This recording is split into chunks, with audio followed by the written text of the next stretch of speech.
Today on Simply Happy Conversations, I'm talking with Caroline from Outside the Box. I've asked her back as a guest in our ADHD series because she works as a coach with late diagnosed adults with ADHD. And today she's going to share with us about ADHD, productivity, and also trying to avoid burnout. Welcome, Caroline. Thank you, Narelle. So nice to be back. I know it is. It was actually episode 76 was the last time. I think we're up to about, this will be about 215 or something. Wow. Yeah. So where does time go, isn't it? So if you could only have two apps on your phone, what would they be? And you can choose whether you want to be just Carola, whichever person, because obviously two apps is very, very small, depending on what hat you want to wear. Yeah. And when you sprung that question on me, I went, "Oh my God, that's just too hard." I'm sure everyone can familiarize themselves with that feeling. I have two very different identities in my life. ADHD coach and I'm a belly dancer. So I might pick one from each. How's that? That sounds great. That's perfect. Yeah. So I couldn't live without my my WhatsApp, which is just for pretty much one purpose. That's staying in contact with my dancer friends, my dance teacher, and just keeping that whole feeling alive of being involved in dance and our community and stuff like that.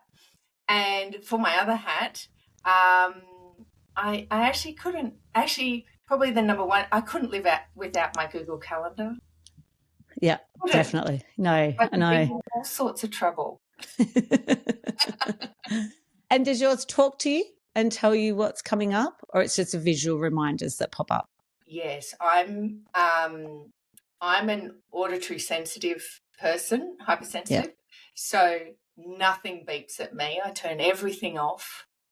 And I keep very, it's my choice to go and engage with the device. It doesn't talk to me because that would drive me crazy. Yes. But someone with ADHD, I need that verbal reminder. So I love when it tells me, because I'm visual. I look at it and I'll miss dates. That's my problem. Like it might say the 12th, and I'm like, is that yesterday or is that next week? I can't. Terrible with numbers. Yeah, we can hear your processing. Yes, definitely. Mentality strengths there. Yeah. So you got to work with what's good for you, don't you? Definitely. So why is supporting adults with ADHD to be productive but also without burnout really important to you? Oh, okay. Several reasons. That's what is presented to me most of the time when I'm working with clients, and I see the incredible impact being on the edge of burnout or in burnout has on the person, and then their greater circle, so their family, their partners, their work, the things that they love, and it just sucks the life out of you. So educating about what burnout is and how to recognize those things is, I think, part of the process of helping people see when that might be on the cards, is because it is so common. Do you like a bit of stats? Yeah, I love stats. As long as I don't have to read them, I love listening to them. So in 2023, a study by Swinburne University found that 78% of Australian workers with ADHD reported signs of burnout, whereas only 47% of neurotypical workers do. Wow, that's huge, isn't it? Yes. So that's a big reason. Another big reason is I've burnt out 3 times. So I really understand the disastrous effects it has on your body, on your self-confidence, on all the other things that come with burning out. You know, I always say I'm a slow learner. I had to do it 3 times to get the lesson. But anyway, yeah. And I'm sure most of your clients, you'd find the same thing. Some of them maybe take a few times or have maybe been on the verge of burnout.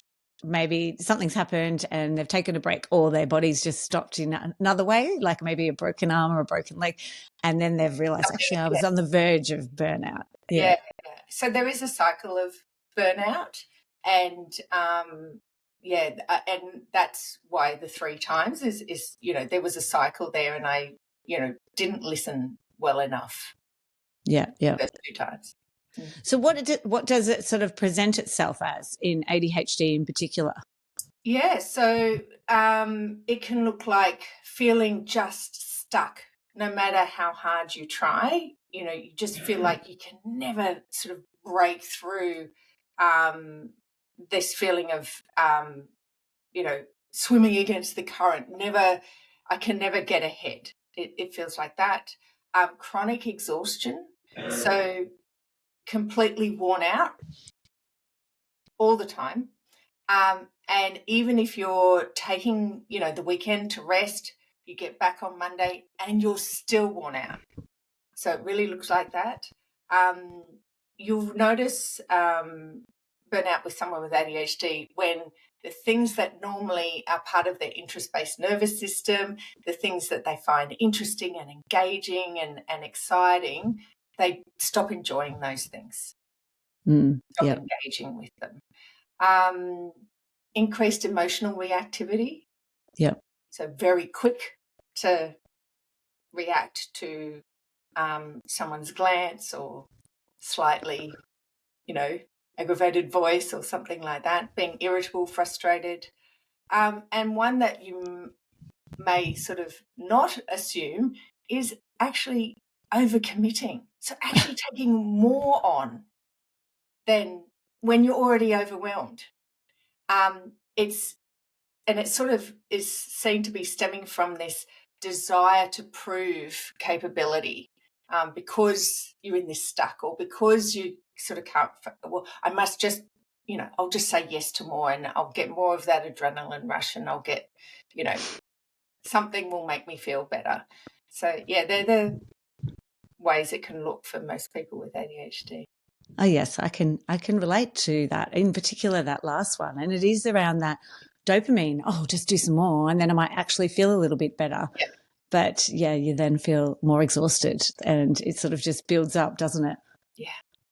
So what are some of the things then that can help people move out of burnout? So I guess, you know how I was talking about the burnout cycle just a minute? Yeah.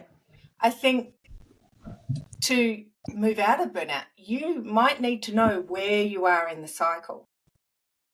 So is that, I'll just briefly go through the cycle. Yeah, that'd be great. And then we can talk about, Yeah.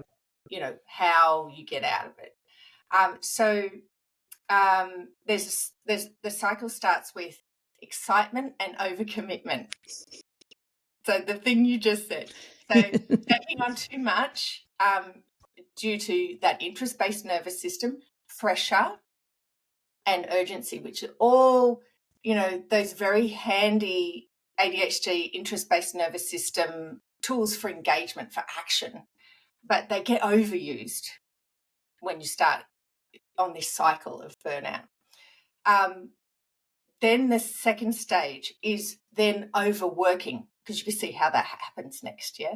And you're overworking and ignoring warning signs. So pushing past mental and physical capabilities. If I just get past this, then, you know, I'll be able to rest.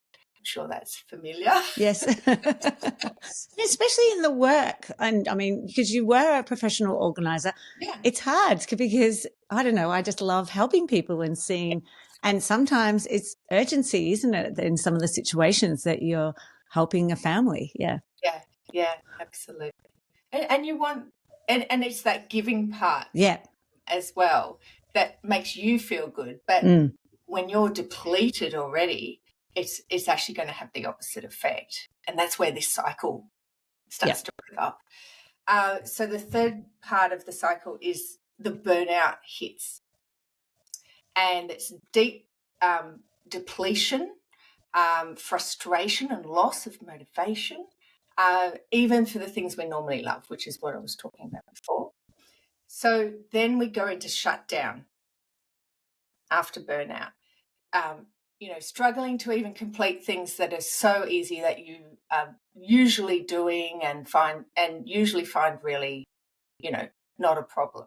So that's a real sign that, if shutdowns come, then, it's serious to take notice.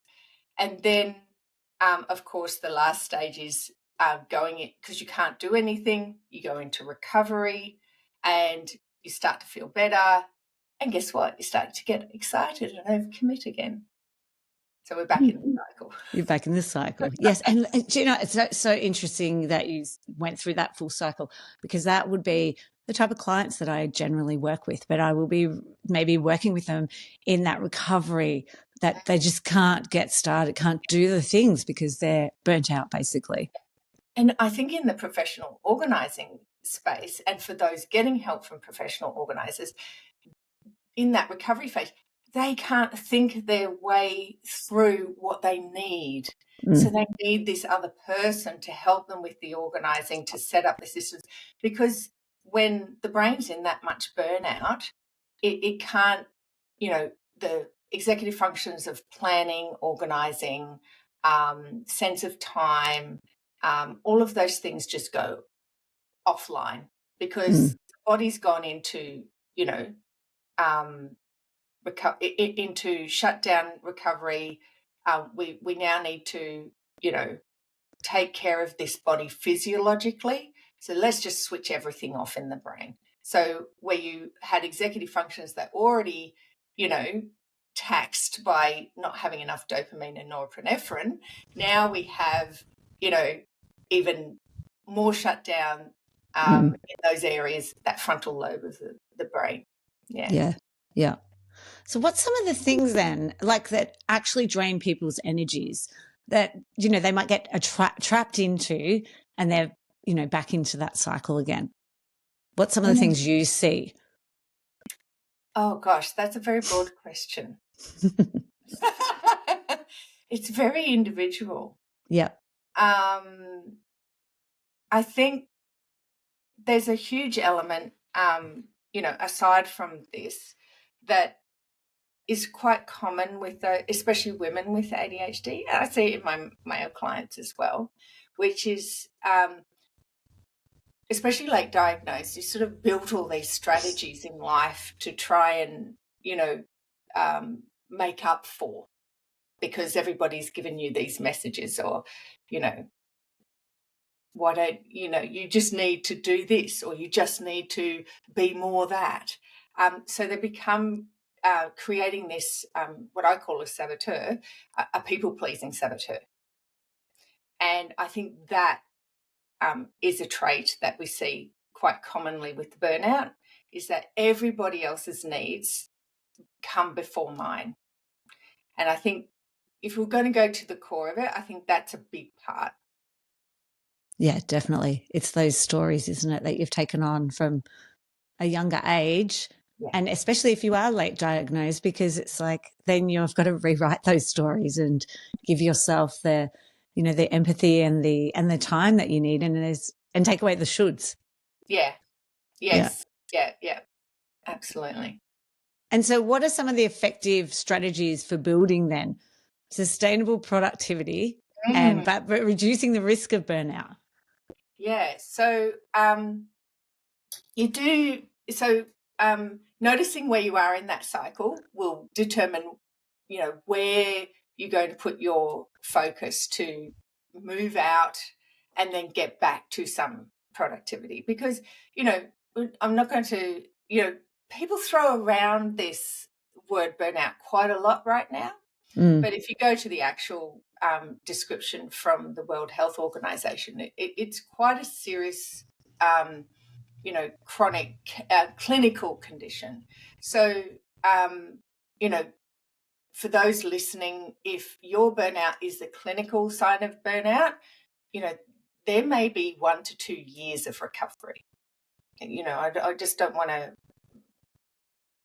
lightly brush over that. So this may be way down the track, definitely in clinical burnout.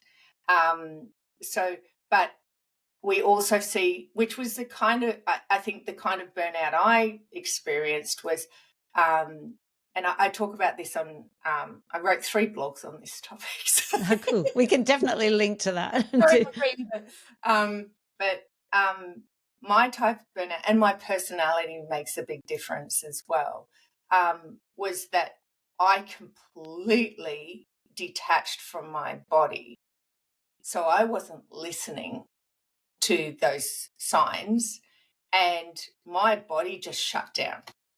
Yeah. And I had no choice. Like, I couldn't move. So if that's the kind of burnout someone's experiencing, it's going to be a while before you can even think about what it is that you do. But there's other people out there who are really expressing, and that's why I say on the edge of burnout.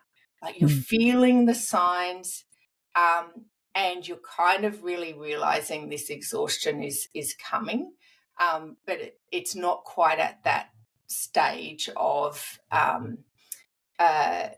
total body shutdown. So just want to put that in there as far as that. So I'm going to start with, the things that you need to address first before you get to putting in new sustainable productivity kinds of strategies and systems and things like that.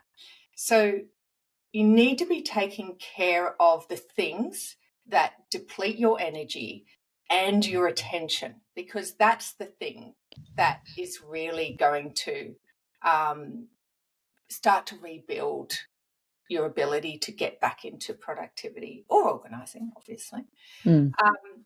So interruptions is the first one. So interruptions create this, whole schema of competing demands, and it's all fueled by expectations. And it's also impacted by this, we all feel this, of being instantly available to everybody. So really taking care of that. And I brought it up, actually, this first thing we talked about in this podcast was like, I don't have notifications. Yeah. My phone has been on silent for probably 30 years. I don't let it interrupt me. Yeah. I am in charge of the phone. Yeah, so you've set those boundaries that you need, even around your phone. Yeah, absolutely. Yeah. So that's the first one. Can be controversial subject here, so take this in however it matches for you. Masking. Oh, yeah. Taking care of masking. So